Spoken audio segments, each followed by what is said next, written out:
വിശാഖപട്ടണം ചാരക്കേസിൽ മലയാളി ഉൾപ്പെടെ 3 പേർ അറസ്റ്റിൽ.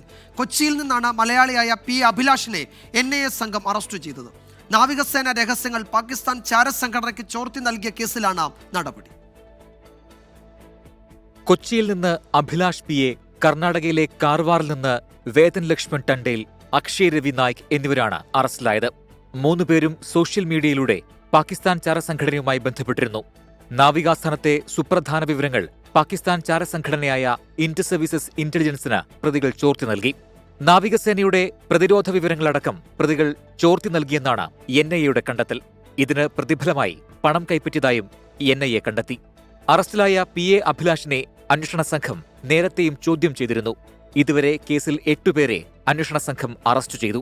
ഒളിവിൽ പോയ 2 പാകിസ്ഥാൻ സ്വദേശികളടക്കം 5 പേർക്കെതിരെ കേസിൽ NIA നേരത്തെ കുറ്റപത്രം സമർപ്പിച്ചിരുന്നു. 2021 ആന്ധ്രാപ്രദേശിലെ കൗണ്ടർ ഇന്റലിജൻസ് സെല്ലാണ് കേസ് രജിസ്റ്റർ ചെയ്തത്. പിന്നീട് 2023 കേസ് അന്വേഷണത്തിന്റെ ചുമതല NIA ഏറ്റെടുത്തു. 24 ഡൽഹി.